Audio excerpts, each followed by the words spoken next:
इस चुनाव से पहले ये कहा जाने लगा था कि देश में चुनाव निष्पक्ष और पारदर्शी तरीके से संपन्न हो रहे हैं। धांधली बीते दिनों की बात हो गई, लेकिन 16वीं लोकसभा के लिए हो रहे चुनाव प्रचार के दौरान नेताओं के भड़काऊ और बचकाने बयानों ने 64 साल के उम्रदराज चुनाव आयोग की साख पर गंभीर सवाल खड़े कर दिए। चुनाव आयोग लोकसभा चुनाव को संपन्न कराने में लगा है। मतदान का प्रतिशत चुनाव दर चुनाव बढ़ता जा रहा है। दुनिया भर में आयोग का लोहा माना जा रहा है।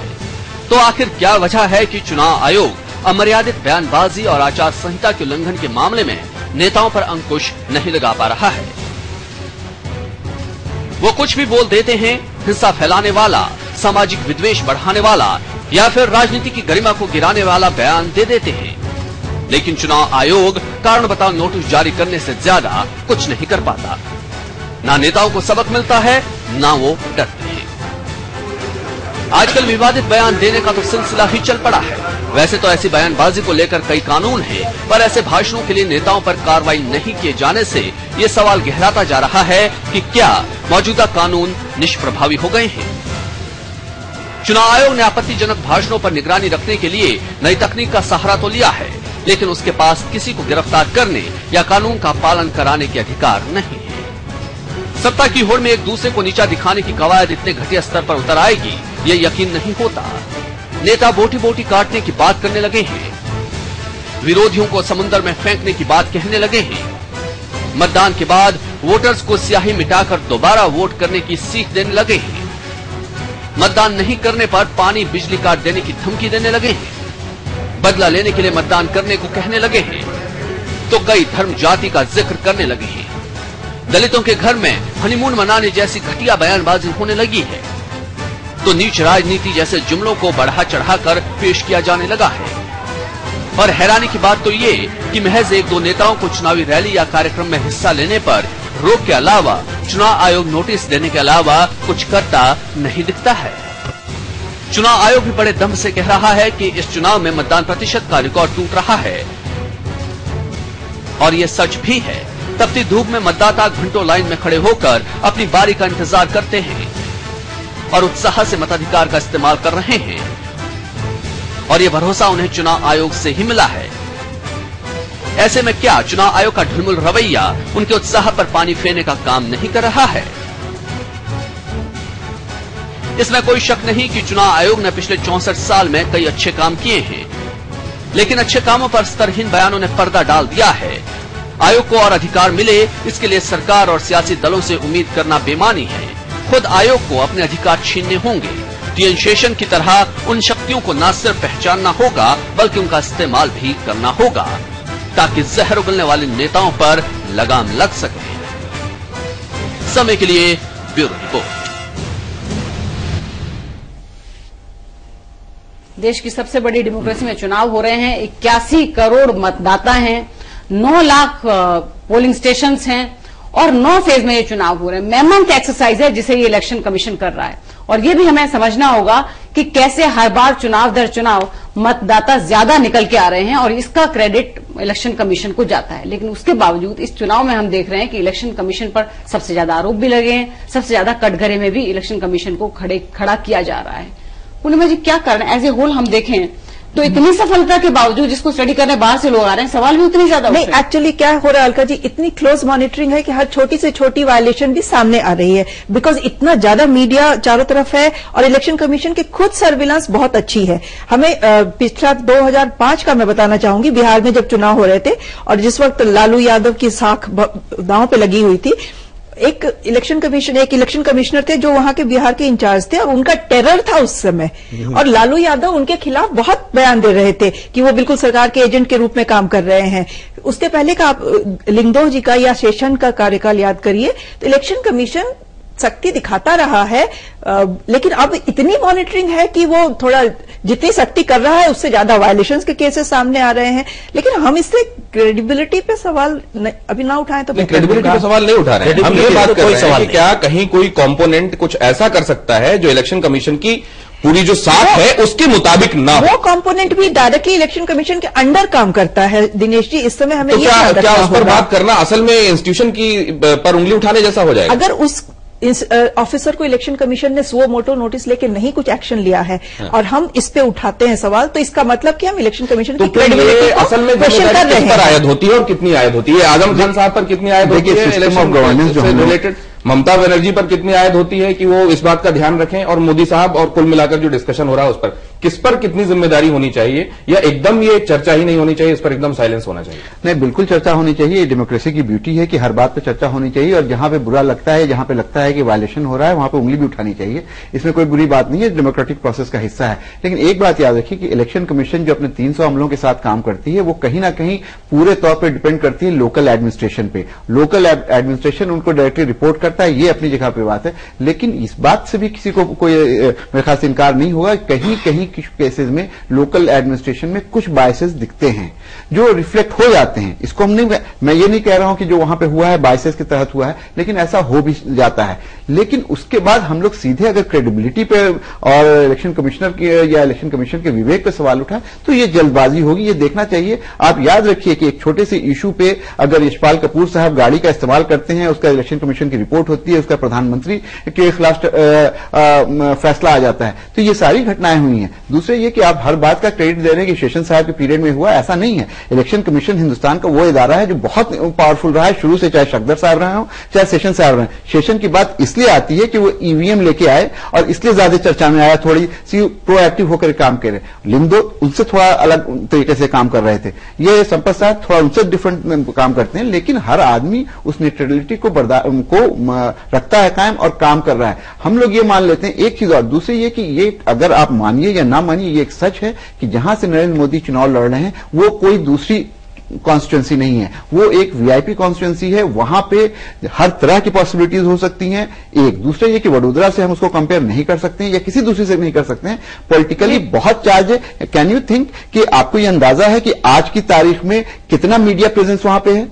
आज को आपको पता है कितना वहां पे लोगों का प्रेजेंस है? क्या किसी दूसरी कॉन्स्टिट्यूंसी में नहीं है? इसलिए वहां पे किसी चीज की पॉसिबिलिटी ज्यादा हो जाती है। दिनेश, पर हम इससे थोड़ा सा आगे बढ़ते हैं। सर अरविंद, यहां हम आपको जोड़ते हैं कि ये देखिए, एक चीज है कि सवाल उठाए जा रहे हैं इलेक्शन कमीशन पर। कभी लगता है कि वो लोकल एडमिनिस्ट्रेशन पे ज्यादा डिपेंड कर रहा है या फिर प्रोएक्टिव होके कुछ नहीं कह रहा है। लेकिन एक बात है, हम भूल जाते हैं कि अब से 15-20 साल पहले जो चुनाव होते थे, हम सेंसिटिव एरियाज की बात नहीं कर रहे हैं, नॉर्मल एरियाज में भी गोली चल जाना, दहाई में संख्या में आंकड़ा जाता था कि इतने लोग इस चुनाव में मार दिए गए, मौत के घाट उतार दिए गए, बूथ कैप्चरिंग, मतपेटी लेके भाग जाना, ये सब चीजें इतनी आम थी। आज इलेक्शन कमीशन की वजह से, जिससे हम एक्सपेक्ट करते हैं कि वो जीरो एरर देगा, उतनी कॉम्पिटेंस होगी, ये संभव नहीं है कि जीरो एरर दे। लेकिन ऐसे में क्या ये नहीं होना चाहिए कि नेताओं को भी इस तरह से उंगली अगर उठाएंगे तो शायद ये मेहनत एक्सरसाइज जो मतदाता बढ़ते जा रहे हैं बहुत अच्छी तरह से इलेक्शन कमीशन नहीं कर पाएगा? दो तीन चीजें हमें देखनी पड़ेंगी। पहला सच जो दिखाई पड़ रहा है कि 81 करोड़ मतदाता, 9 लाख बूथ, इतनी बड़ी एक्सरसाइज दुनिया के किसी कोने में नहीं होती। बिल्कुल। और हिंदुस्तान में इलेक्शन कमीशन की गाइडेंस में हमारी डेमोक्रेसी और ये संस्था बहुत फिनोमिनल ग्रोथ दिखाती है। लेकिन अब एक बेंचमार्क बन चुका है। सेशन और लिंगदो, इन लोगों ने जो बेंचमार्क्स बनाए, हमें और इलेक्शन कमीशन से अपेक्षा है कि कम से कम उसको मेंटेन करेगा। और जब ऐसी संभावनाएं लगती हैं कि वहां कॉम्प्रोमाइज हो रहा है, और मुझे लगता है कि जैसा फैजल और बाकी लोग भी कह रहे हैं, ये सच है कि कहीं ना कहीं पूरी जो मैकेनिज्म है वो लोकल एडमिनिस्ट्रेशन पर डिपेंडेंट है। और इसके लिए बहुत महत्वपूर्ण हो जाता है कि इलेक्शन कमीशन इंश्योर करे कि लोकल एडमिनिस्ट्रेशन पर उसका नियंत्रण रहे। वहां गलती होने की संभावना है तो वहां सख्ती होनी चाहिए। इस बार कम से कम इलेक्शन कमीशन, ये मैं नहीं मानता उसके पास पावर्स नहीं है, पावर्स है, उसका सही तरीके से इस्तेमाल होता हुआ नहीं दिख रहा है, और ये बहुत जरूरी है। क्या ये इस पर निर्भर करता है अलका जी कि कभी कोई सुकुमार सेन इसलिए छा जाते हैं कि वो जवाहरलाल नेहरू को इस बात के लिए मना कर देते हैं कि आप जिस टाइम पर कह रहे हैं हम उस टाइम पर चुनाव नहीं करा सकते? कभी कोई चुनाव आयोग का अधिकारी इसलिए चर्चा में आ जाता है कि वो बाला साहेब ठाकरे की तरफ उंगली उठाकर और उनको ये बताने की हिम्मत रखता है कि असल में आपको कायदों के तहत रहना चाहिए। क्या असल में ये मादा हर किसी में नहीं होता और इस वजह से ठीक है आपके पास, आपके हाथों में कमान है, आपके पास वो रूल्स और रेगुलेशन है जिसके तहत आपको काम कराने हैं बद्री साहब, लेकिन कई बार क्या टॉप पोस्ट पर कौन बैठा हुआ है इस पर बहुत कुछ निर्भर करता है? देखिए, व्यक्तित्व की भूमिका तो होती ही है और व्यक्तित्व से बहुत बदलती है चीजें, लेकिन हर व्यक्तित्व की अपनी शक्ति होती है और अपनी अपनी सीमाएं होती हैं। जैसा कि फैजल जी बता रहे थे ना कि अलग अलग जो इलेक्शन कमीशन के व्यक्तित्व की अपनी खूबियां हैं, इसी तरह से अलग अलग व्यक्तित्व की अपनी खूबियां हैं और सीमाएं भी हैं। लेकिन कई बार सिस्टम क्या होता है, इतना वेल ऑर्गेनाइज हो जाता है कि व्यक्तित्व की खामियां या व्यक्तित्व की खूबियां उसको बहुत दूर तक प्रभावित नहीं करती। तो इलेक्शन कमीशन शायद भारत में जिस तरह से काम कर रहा है, बहुत ही अच्छा काम कर रहा है और उसने बहुत क्रेडिबिलिटी गेन की है। और ये जो छोटी मोटी चीजें हो रही हैं, यानी मैं कह रहा हूं कि क्या आप लोग जो बार बार कह रहे हैं इलेक्शन कमीशन ने इस पूरे बनारस की घटना का रिव्यू नहीं किया होगा, क्या उसने कागज नहीं मंगवाए होंगे, क्या उसने वो सारे इनपुट्स नहीं देखे होंगे, देखे होंगे। और उसके बावजूद अगर वो बनारस के डीएम को शायद नहीं कर रहा है इस सवाल पर, तो इसका मतलब कि कहीं कोई ऐसी चीज है। भाई पटना में बम विस्फोट हो गया, नीतीश कुमार को उसके बाद आपने गाली देना शुरू कर दिया, नीतीश कुमार नहीं आए थे, नीतीश कुमार वहां पर चले गए थे, नीतीश कुमार को आपने गाली देना शुरू किया। तो सजग और सचेत रहना प्रशासन का अपना काम है। और मेरा कहना है कि सुरक्षा के प्रश्न का, देखिए बीजेपी बहुत तेज है इस मामले में, किस तरह से उन्होंने इस मोमेंट का राजनीतिक उपयोग किया। लेकिन हम देखिए, हम उस पर नहीं जा रहे हैं। हम मेरे ख्याल से थोड़ा सा हम लोगों का विषय बदल जाएगा। हम अभी ये बात कर रहे हैं कि इलेक्शन कमीशन की पावर्स क्या है, वो क्या कर सकता है, क्या वो वाकई न्यूट्रल है, या फिर उसके जो पोस्ट पे, जो मुख्य पद पे जो व्यक्ति बैठा है, उसका काम करने का तरीका अलग है। पहले हम ये बताते हैं कि कुछ नियम कायदे होते हैं, कानून होते हैं, कुछ पावर्स होते हैं, और भड़काऊ भाषणों पर चुनाव आयोग क्या करता है। चुनाव आयोग आरोपी नेता को नोटिस जारी करता है और जवाब मांगता है। जवाब से वो जब संतुष्ट हो जाता है तो आरोपी नेता पर कोई कार्रवाई नहीं की जाती, और अगर असंतुष्ट होता है तो आरोपी नेता को जवाब देने का दूसरा मौका देता है, और असंतुष्ट रहने पर चुनाव आयोग आरोपी नेता से माफीनामा दायर करवाता है। भड़काऊ भाषण देने वाले नेताओं की उम्मीदवारी रद्द करने में चुनाव आयोग की ज्यादा दिलचस्पी हालांकि नहीं होती है, और मामला जब बहुत गंभीर होता है तो ही चुनाव आयोग फटकार लगा सकता है। मामला ज्यादा गंभीर ना हो तो चुनाव आयोग, अगर ज्यादा गंभीर हो तो राष्ट्रपति से वो शिकायत करता है और एफआईआर दर्ज करने का आदेश देता है, और ऐसा बहुत कम होता है।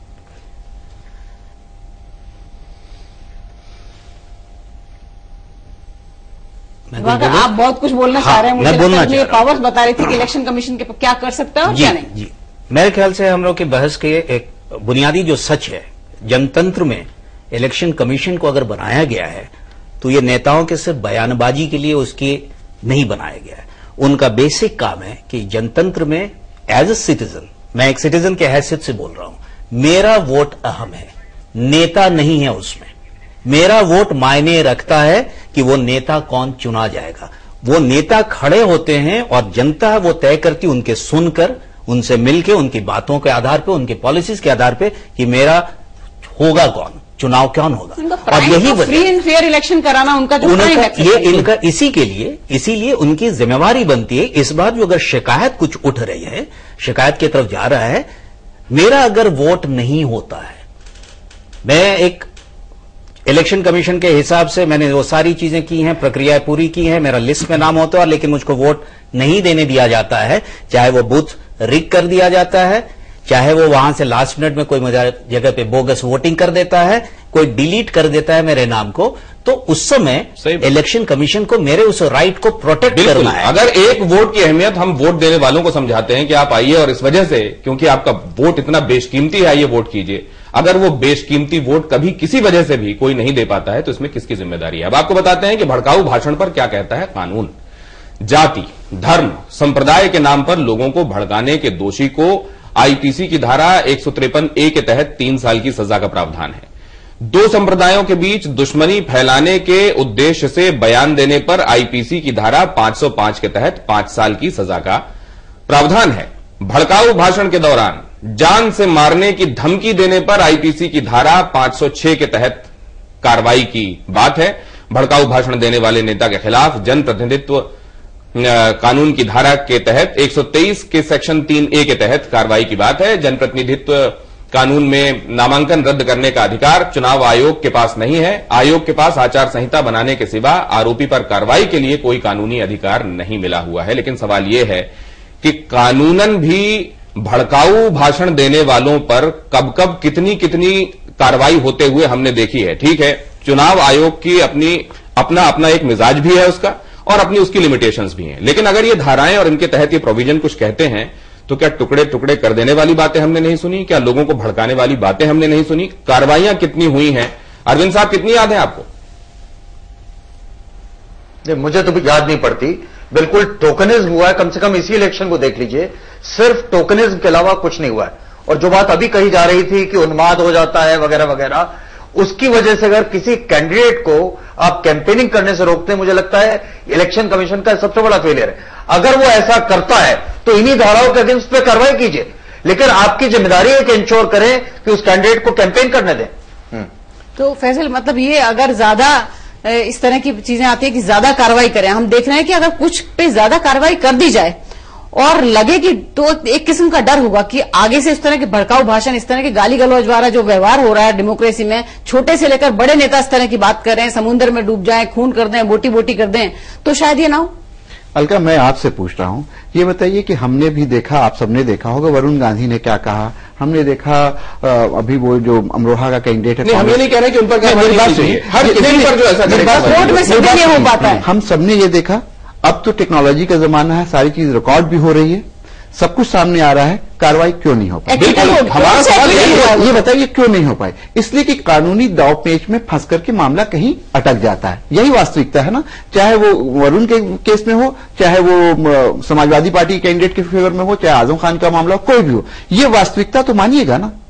हम जिस परिवेश में है, जिस सामाजिक सवाल को इस तरीके से लिया कि किसी एक कैंडिडेट के संदर्भ में हम बात कर रहे हैं, किसी पार्टी से। हमारा सवाल यह है कि क्यों नहीं इस पर कुछ ऐसा किया जाता कि बाकियों को उसी पे आ रहा हूं। ये नहीं हो पाता, इतनी टेक्नोलॉजी के पास रिकॉर्डेड भाषण को लोग के खिलाफ भी कुछ नहीं कर पा रहे हैं, तो कहीं से व्यवस्था में कोई ना कोई प्रॉब्लम है, इसको एड्रेस करने की जरूरत है। एक बात, दूसरी बात ये कि हर चीज के लिए दोषारोपण हमें कर रहे हैं इलेक्शन कमीशन पे, या एक्सपेक्ट कर रहे हैं कि 81 करोड़ वोटर्स के लिए हर तरह से सुचारू व्यवस्था करा दे, एक एक वोट की अकाउंटेबिलिटी करवा दे। शायद हम कुछ ज्यादा एक्सपेक्ट कर रहे हैं। जहां नेताओं का ये हाल है, एक बार मैं बोल लूं, आप बोलिएगा, जहां नेताओं का यह हाल है कि जो प्रधानमंत्री पद के कैंडिडेट हों, चाहे वो किसी राज्य के मंत्री हों, ये आजम खान साहब के संदर्भ में हम लोगों ने देखा, या लालू जी हों, या कोई, उन लोगों को भी अपनी जिम्मेदारी समझनी चाहिए। 3 आदमी का इलेक्शन कमीशन से आप पूरी मॉरलिटी, पूरी एथिक्स और पूरी प्रोफेशनलिज्म की बात एक्सपेक्ट कर रहे हैं, लेकिन जो लोग सरकार को चला रहे हैं, जो लोग फिर इन्हीं इलेक्शन कमीशन को अपॉइंट करते हैं, उनकी अकाउंटेबिलिटी और क्रेडिबिलिटी पर बात। चलिए, इस चुनाव में तमाम हिदायतों के बावजूद अमर्यादित बयानबाजी हुई, आचार संहिता की धज्जियां उड़ाई गई। क्या चुनाव आयोग का रवैया ढुलमुल रहा है? लोगों का कहना ये। जो भी पार्टीज हैं, एक दूसरे नेता के जो भी काम किए हुए हैं, तो ऐसा नहीं करना चाहिए, क्योंकि जो भी हमारा संविधान है तो उसको फॉलो करना चाहिए सबको। चुनाव आयोग तो जैसे नेताओं का एक पार्ट बन के रह गया है कि जैसे नेता कहेंगे वैसे वो करेंगे। कुछ चुनाव आयोग का कुछ इनके ऊपर कड़ी वो नहीं है, निगरानी नहीं है उम्मीदवारों के ऊपर कि क्या बोल रहे हैं, क्या कर रहे हैं, वो सब ऐसे चल रहा है सब। निवडणूक आयोग या भली बात अच्छा काम कर रहा है, उनके बारे में कुछ कहना नहीं। कुछ लोग गलत है जिसको उनको वो जायज नहीं है, तो निवडणूक आयोग के कतई दोषी नहीं ठहराया जा सकता। बहुत ढुलमुल रहा है चुनाव आयोग का रवैया। अगर जरा सा भी सख्त होता तो इस मुल्क का माहौल इतना खराब न होता। चुनाव आयोग को सख्त होना चाहिए, इससे पहले नहीं इलेक्शन हुए। नहीं, और चुनाव आयोग का रवैया थोड़ा रहा है, स्ट्रिक्ट नहीं रहा है वो। तो फिर अगर वो पूरा नहीं कर रहे तो फिर गलत कर रहे हैं, उनको करना चाहिए। ये इलेक्शन कमीशन तो ऑनेस्टी है, लेकिन उसको थोड़ा और स्ट्रिक्ट होना चाहिए। तो अब सवाल ये भी है कि इलेक्शन कमीशन के पास एक बहुत बड़ी जिम्मेदारी है। एक छोटा सा इलेक्शन कमीशन, उसका पूरा एक एक्सरसाइज करने के लिए उनके पास लोग होते हैं, लेकिन जिम्मेदारी देखिए कितनी बड़ी है। और उस जिम्मेदारी के हिसाब से क्या उनके पास उतनी पावर्स हैं? क्या उनको टूथलेस यूं ही कह दिया जाता है? आखिरकार वो एक एफआईआर ही कर सकते हैं, और उसके बाद उनकी जिम्मेदारी नहीं। पूर्णिमा जी, एफआईआर कर दिया, हमने कई मामलों में देखा। अभी हमने देखा, अभी जैसे मोदी जी के खिलाफ एफआईआर हुई और वो एक दिन में गुजरात पुलिस ने उसमें कह दिया कि कोई सब्सटेंस नहीं है, इससे ज्यादा इलेक्शन कमीशन कुछ नहीं कर सकता है। तो एक्चुअली में सिर्फ डांटने और घुड़की देने के अलावा इलेक्शन कमीशन के पास ज्यादा कुछ बचता नहीं है। और ये हमने देखा है अमित शाह वर्सेज वो आजम खान का जो। आपके कहने का मतलब ये है क्या मैम कि जहां पर वो कैंडिडेट पावरफुल है, अगर वो वहां का सीएम है, वो वहां जाए और वहां इस तरह की बातें कह दे, वहां भले ही वो रिपोर्ट करता है एडमिनिस्ट्रेशन सीधे चुनाव आयोग को, लेकिन वहां वो बेबस हो जाता है कि आप ये इलेक्शन कमीशन हुआ है वो हो सकता है। अभी इसी चर्चा में कुछ देर पहले फैजल साहब ने पूर्णिमा जी ने आर्गुमेंट दिया था कि जब 2005 के चुनाव में लालू यादव राबड़ी देवी मुख्यमंत्री थी, और एक इलेक्शन कमीशन, वो चीफ इलेक्शन कमिश्नर भी नहीं था, वो डिप्टी इलेक्शन कमिश्नर था, अगर उसकी घुड़की से, उसकी वहां पे मौजूदगी से रिगिंग रुक सकता है, फ्री एंड फेयर इलेक्शन हो सकता है, आदमी अगर चाहता है तो वो करता है, आप नहीं चाहते हैं तो नहीं करते। जो फॉलो करना चाहेगा वो करता है। लालू यादव की उस समय के एडमिनिस्ट्रेशन, राबड़ी की एडमिनिस्ट्रेशन ने फॉलो किया। चलिए, ये चर्चा आज उस जगह पर है कि एक घंटे और चर्चा हो सकती है, लेकिन अभी इस 1 घंटे पर इसको विराम देते हुए निष्कर्ष की तरफ जाएं। आज का निष्कर्ष फैसल साहब। मुझे ये लग रहा है दिनेश की तिल का ताड़ बनाया जा रहा है। जिस तरह की बात वहां पे हुई है, मुझे लगता है अगर मैं इसको मान भी लूं कि वहां पे कोई जानबूझ के किया गया है, तो इससे कोई बहुत बड़ा ये नहीं है। हमको ये मानना चाहिए, हम ये मान करके चल रहे हैं कि कहीं ना कहीं पूरा सिस्टम, पूरी सरकार, पूरे लोग मोदी जी को रोकने की कोशिश कर रहे हैं और इसीलिए मोदी जी इसका पॉलिटिकल फायदा उठा रहे हैं। मुझे ये लग रहा है एक छोटी सी घटना थी, हो सकता है कहीं लैप्सेस हुई हो सिक्योरिटी की या एरर ऑफ जजमेंट हुआ हो डिस्ट्रिक्ट मजिस्ट्रेट की तरफ से, पॉसिबिलिटी है, लेकिन मुझे ये लग रहा है कि इसको बहुत ज्यादा बढ़ाया जा रहा है, ये इसको तिल का ताड़ किया जा रहा है। नहीं, मुझे लग रहा है कि देखिए, इलेक्शन कमीशन ने अगर कोई भी एक जजमेंट, कोई ऑर्डर दिया है तो उसके पीछे वो वजहों को नहीं देखा होगा, हम ये मान के नहीं चल सकते हैं। पूरी फीडबैक उनके पास होगी, इंटेलिजेंस इनपुट्स होंगे, रिपोर्ट्स होंगी, तब जाके उन्होंने एक फैसला लिया है और वो फैसला तथ्यों पे आधारित होगा, हमें ये मान के चलना होगा। तो बीजेपी उसको पूरे के पूरे इलेक्शन कमीशन की क्रेडिबिलिटी पे सवाल जो खड़ा करके एक हंगामा बरपा रही है, आई थिंक वो नहीं होना चाहिए। इंस्टीट्यूशंस की क्रेडिबिलिटी, उसकी सैंक्टिटी हमें बना के रखनी होगी, तभी हमारा ये देश आगे जाएगा। इंस्टीट्यूशन की क्रेडिबिलिटी पर सवाल उठाया नहीं जा रहा है और आज जो हम लोग बहस कर रहे थे वो सिर्फ एक घटना को लेकर नहीं कर रहे थे कि किसी एक पॉलिटिकल व्यक्ति को रोकने की कोशिश या साजिश करने की बात है। वो पॉलिटिकल पार्टीज का अपना हो सकता है, बट एज अ सिटीजन ये मेरा ये मानना है कि आपके ऊपर बहुत ज्यादा जिम्मेवारी है कि सिर्फ आप न्यूट्रल होते हैं, ये इसका दावा करने से काम नहीं चल देगा। आपको न्यूट्रल दिखना पड़ेगा और जब तक आप वो नहीं दिखेंगे तो इस जनतंत्र में किसी भी इंस्टीट्यूशन पे इस देश के नागरिक अपने वोट के खातिर, अपने बुनियादी हक के खातिर आप पे सवालिया निशान उठा सकते हैं और इसे रोकना आपका अपमान नहीं होता है। अरविंद, आप क्या कहेंगे? इतना महत्वपूर्ण संवैधानिक संस्था, उसकी ऑटोनॉमी जितनी महत्वपूर्ण है, उतनी ही उसकी अकाउंटेबिलिटी भी महत्वपूर्ण है। और वाराणसी कंटेक्स्ट में यह भी स्पष्ट हो रहा है कि हर महत्वपूर्ण डिसीजन इलेक्शन कमीशन का स्पीकिंग ऑर्डर होना चाहिए और वहां ट्रांसपेरेंसी दिखनी चाहिए। अब्दुल साहब, मेरा कहना है कि इलेक्शन कमीशन जिस तरह से काम कर रहा है उसमें धीरे धीरे और भी परफेक्शन आएगा, काफी कुछ परफेक्शन है। और इस तरह की जब वो निर्णय लेती है तो मैं एकदम सहमत हूं कि बहुत ही सोच समझ के सारे रिव्यू करके ही लिए होंगे और उसमें बायस का बहुत कम स्पेस है, क्योंकि मैं उस कॉन्टेक्स्ट उस सोसाइटी को देख रहा हूं। मैं अभी कल भी बन जा रहा हूं बनारस, वहां क्या स्थिति है। आपने मुझे रोक दिया उस शब्द के उपयोग से, लेकिन वहां पर माहौल वैसे ही है। मैं अपने स्पर्श ऐसे देता हूं कि सुरक्षा के प्रश्न का चुनावी उपयोग या राजनीतिक उपयोग ठीक नहीं। कोई तो हो जो शांति के लिए लड़े और शांति के लिए लड़ने वालों को समझे। क्या ये शांति के लिए आवश्यक था या ये असल में सियासत हर बात पर असर डालती है और उससे कई बार इंस्टीट्यूशन भी अछूते हैं? क्या ये भी सवाल उठने लगते हैं और क्या यही सवाल इस बार भी उठ रहे हैं? और सवाल यह भी है कि किसी एक कार्रवाई का, वो एडमिनिस्ट्रेशन हो या वो लोकल एडमिनिस्ट्रेशन हो या इलेक्शन कमीशन, जब कार्रवाई होती है तो असल में आप उस कार्रवाई को किस तरीके से देख रहे हैं? बायस्ड मान रहे हैं, न्यूट्रल मान रहे हैं? इस पर भी निर्भर करता है कि आप खुद पाले में किस तरफ खड़े हुए हैं। आज चर्चा को यहीं विराम देते हैं, कल फिर एक अहम मुद्दा।